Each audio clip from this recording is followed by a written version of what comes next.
bring two excellent customer members up to the table here.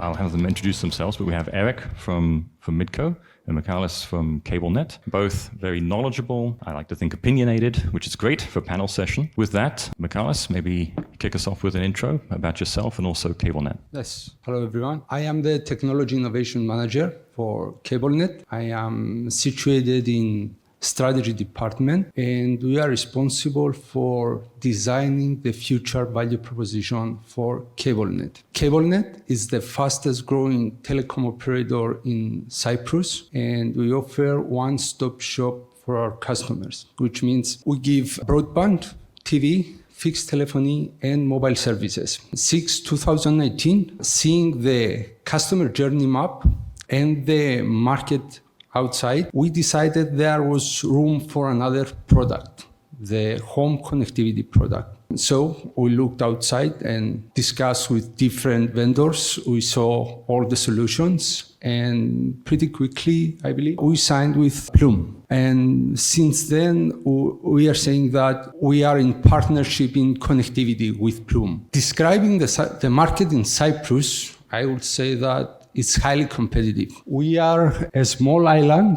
in the Eastern Mediterranean Sea with 1 million of people in around 350,000 households. In this small space, 4 operators are competing. 3 of them roll out their own fiber network.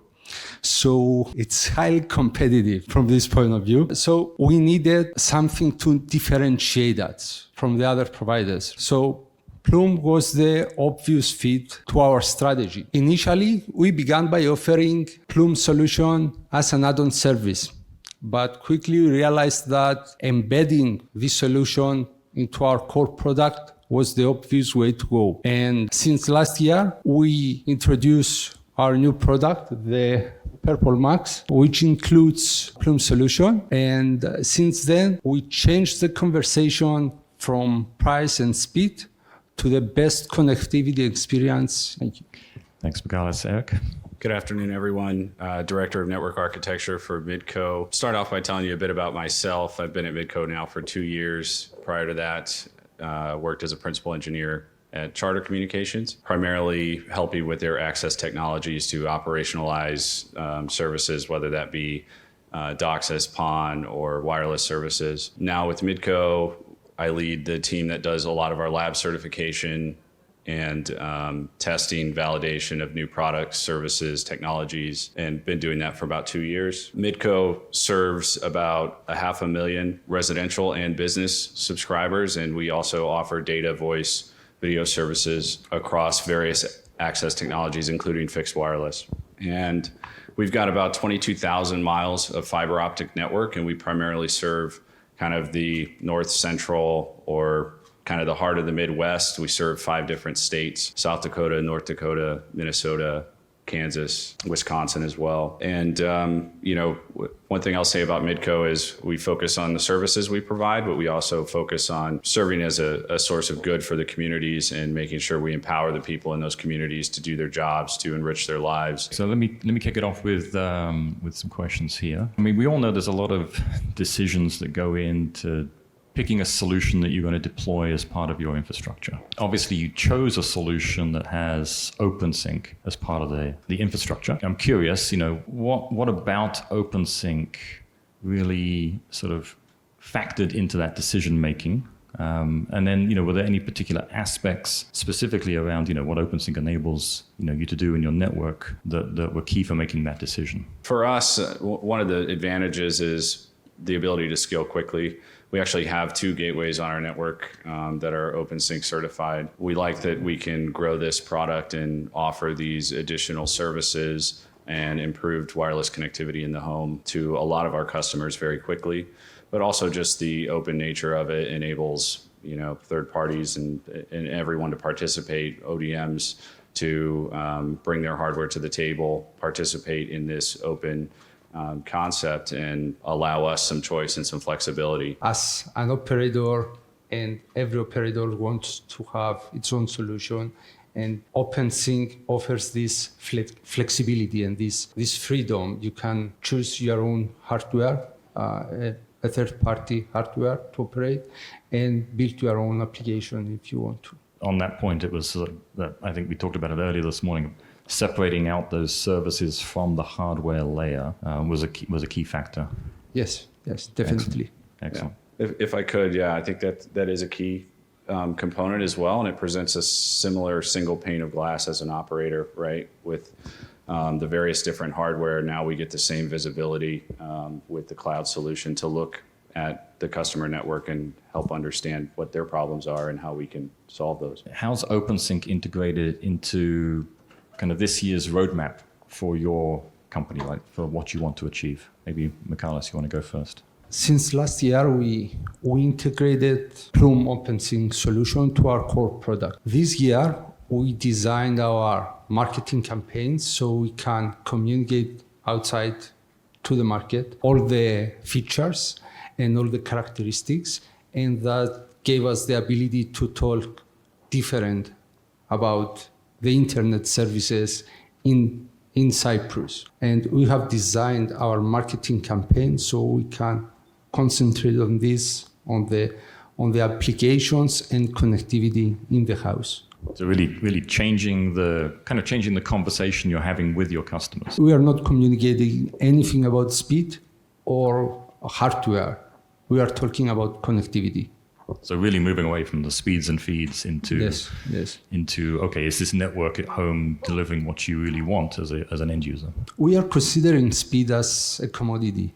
Everybody can deliver the speed at some point of the house, but the one who can distribute this speed across the house, it's the one that will offer the best connectivity and the best experience to the customer.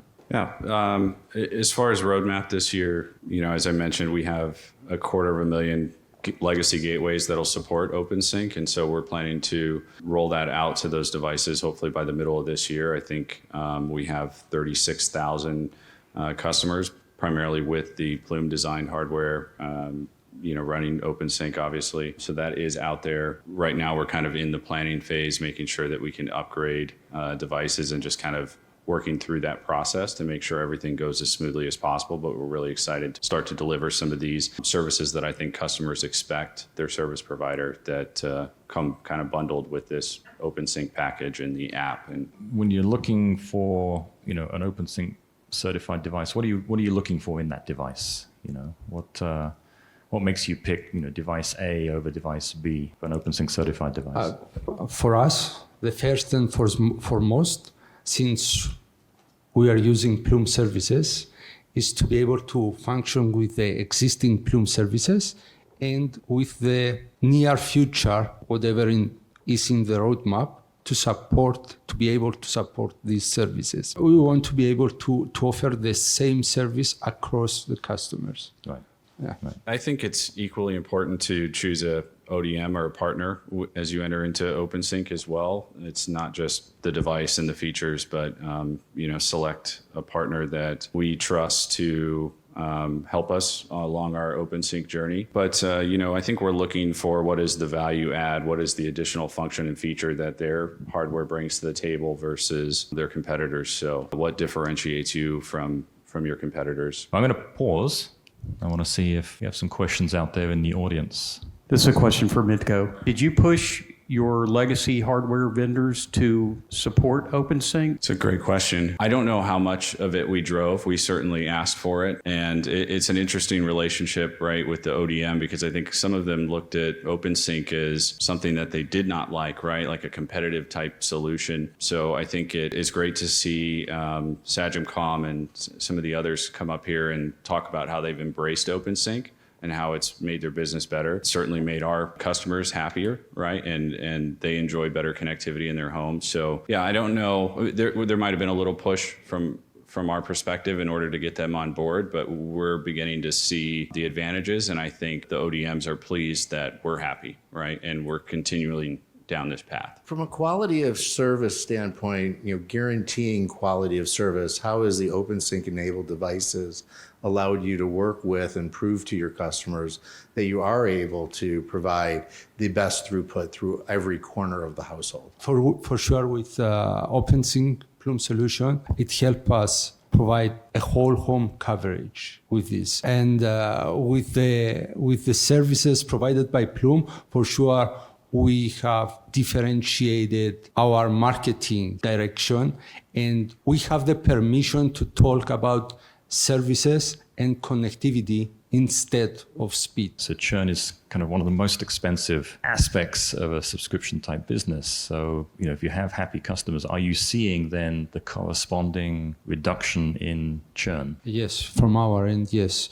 We can see a reduction on churn on the customers that we have installed the Purple Max product, which includes the OpenSync solution. And also the NPS score, it's much better than it was before. Very similar experience. I don't have any percentages to share in terms of churn or how much it's been reduced, but I can certainly say with the problem that Bell described of people calling in about their wireless connectivity has certainly gone way down. That problem of 50% of our calls are Wi-Fi issues is not unique to them. How much CapEx and OpEx did you save by being able to remotely upgrade your gateways to OpenSync? Wrong guy to answer that question, right? I just don't know off top what the numbers work out to, but it's definitely a value add for our customers, which is enough for us, right? If we can deliver more value to the customer, I think that's a great position to be in, and I think OpenSync helps deliver on that. If we can give them better service and better connectivity with their existing hardware, why wouldn't we? But I'm curious as to what your dreams are and what you want to see happen if you had no limitations on technology or what you could offer. Easy question.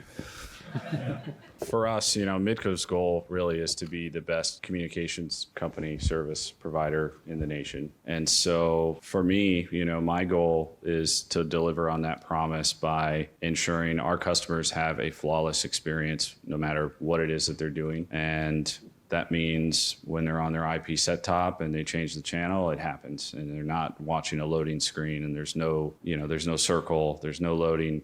Really low latency. I think a lot of the discussion has moved towards latency. People are realizing that speed isn't everything, right? We're confident we can do that in the access layer. And now with OpenSync, we can deliver further into the home on those really great services. So it's just creating that network where everything just works, and that's the goal for our customers. Yes. Similar for us. The target is to provide the best customer experience we can. And the customer experience starts from the onboarding, from time we onboard a customers through the time we offboard a customers. So we try to make it as easy as possible to onboard, experience our service, and hopefully stay with us. The next 12 months or so, what technologies are you specifically looking to try to roll out?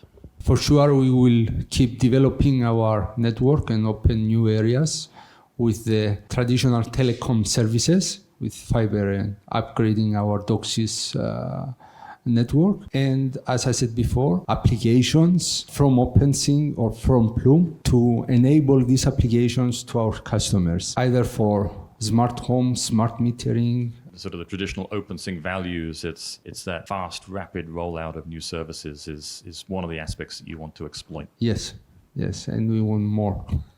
More, perfect. Goes with the Max. Yes. And Eric? I would add to that, very similar, position. I think the more services and functionality we can layer into this ecosystem, the better off we'll be.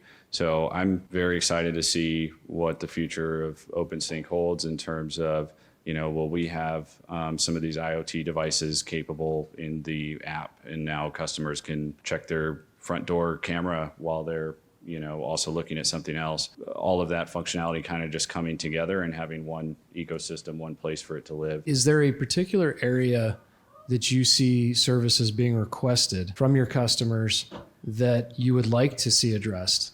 We've talked about IoT, we've talked about some other things. Is there anything else that's not being served or a particular area of focus for your customers from a services perspective? From our side, we see a major demand on smart home services, IoT, and power management. We're looking at a lot of things that a lot of other operators look at, like backup, LTE backup, and things like that. So we're keeping our eyes and ears open in terms of what's out there, and we're choosing the best solutions. Is there a service that your competitors are offering that you wish you could or will? No, I think we have the best solution. Same here. Great question.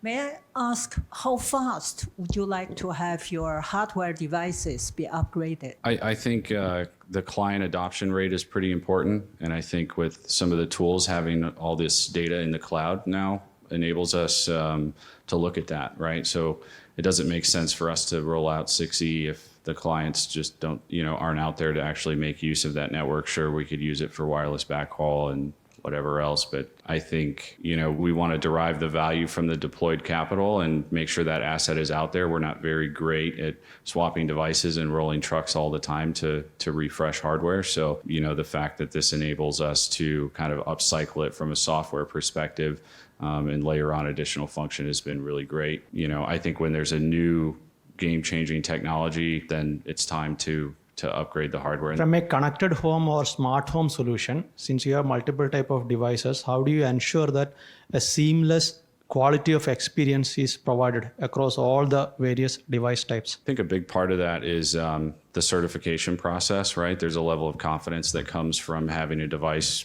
certified, and we do our own testing and double checking in our lab. Once we get a certified firmware, we roll it out into our lab and make sure that all the services we offer work behind that device, and it checks all the boxes. So we do our own checking. I think the certification process gives us some additional confidence, and then we obviously look to ensure that we don't put something out there that's driving calls or that's causing problems for our customers. Kind of the trust but verify approach. I got another question I want to ask. We talk a lot about services running on top of OpenSync devices, but another aspect of OpenSync is enabling that sort of common data set. And I'm wondering if that's helpful for you northbound, right, into your BSS or OSS systems. We are in a big technology upgrade within this year. We are upgrading our billing system and the CRM system. It's in our plans. We are investigating everything and how we can upgrade our system so we'll be able to talk between the OpenSync and our CRM or the billing systems. We have some kind of communication today in terms of the device that the customer has and whenever it's active or inactive. But we are looking forward to upgrade this communication and explore more on this field. Yeah, I mean, we're leveraging all the data we can to make really good decisions about our path forward and about whether or not we're delivering great service. So having that data in the cloud that we can bring in-house if we want to really just enables us to make better decisions, which ultimately benefit our customers. We've pinged a lot of questions at you. I don't know if there's any final points or points that you want to emphasize before we hand over the mics and move on to the next session. It's the only way. That's all I got.